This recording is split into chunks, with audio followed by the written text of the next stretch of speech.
বিসমিল্লাহির রহমানির রহিম। প্রিয় দর্শক, আসসালামু আলাইকুম। আজ আমি আলোচনা করব ইরানের সাংস্কৃতিক ইতিহাসের এক অন্যতম অধ্যায়, ইরানের সংস্কৃতি ও সভ্যতার বিকাশে ইমাম রেজা আলাইহিস সালামের ভূমিকা সম্পর্কে।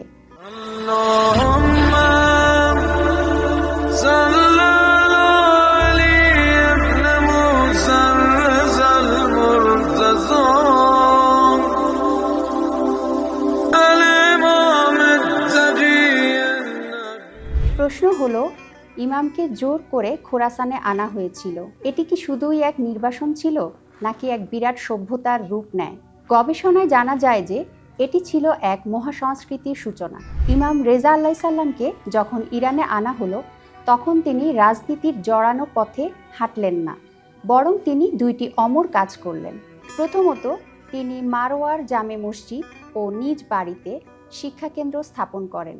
সেখানে জ্ঞান অর্জনকারী ছাত্রদের সংখ্যা ছিল ৩১৮-র বেশি।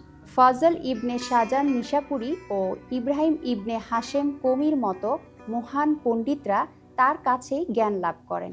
এই ছাত্ররাই পরবর্তীতে সারা দেশে বিজ্ঞান ও সংস্কৃতির প্রসার ঘটিয়েছিলেন। দ্বিতীয়ত, বিভিন্ন ধর্মীয় নেতাদের সাথে বিতর্ক। মামুন খলিফা ইমামকে অপমানিত করার জন্য এসব বিতর্কের আয়োজন করতেন, কিন্তু ফলাফল হয়েছিল সম্পূর্ণ বিপরীত। তাওরাত, ইনজিল ও কোরআনে ইমামের অসাধারণ পাণ্ডিত্য সবার কাছে প্রমাণিত হয়ে যায়।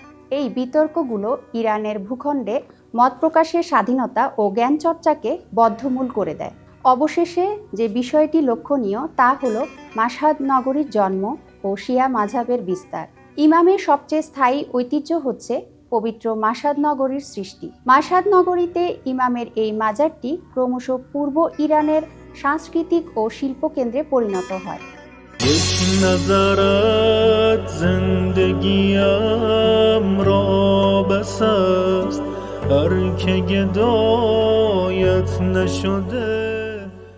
গওহারশাদ মসজিদ আস্তানে কুদসের গ্রন্থাগার, যাতে ৫.৫ লাখ বই ও ৩৩,০০০ হাতে লেখা পাণ্ডুলিপি আছে, এবং সমৃদ্ধ জাদুঘর, সব কিছুই এ সভ্যতার উজ্জ্বল নিদর্শন।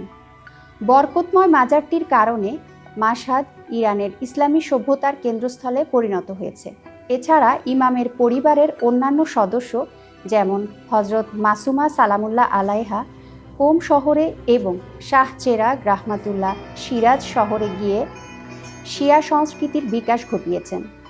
এই স্থানগুলো আজও শিক্ষা ও সংস্কৃতির অন্যতম প্রধান কেন্দ্র। ইমাম রেজা আলাইহিস সালাম কখনো যুদ্ধ বা ষড়যন্ত্রে জড়াননি। তিনি শুধুমাত্র জ্ঞান, যুক্তি ও নৈতিকতা দিয়ে গড়ে তুলেছিলেন এক অনন্য সভ্যতা। ইমাম রেজা আলাইহিস সালাম ১০০০ বছর আগে আমাদের জন্য যে পথ খুলে দিয়েছিলেন, সেটাই আজও আলোর পথ। আসুন আমরাও সেই আলোর পথকে অনুসরণ করার চেষ্টা করি। আল্লাহর রহমত ও শান্তি বর্ষিত হোক সবার ওপর।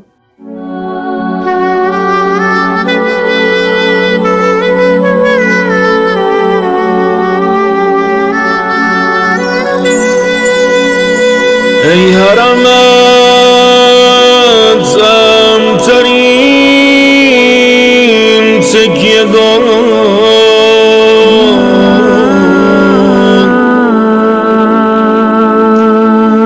صحن تو مغوای من بی پناه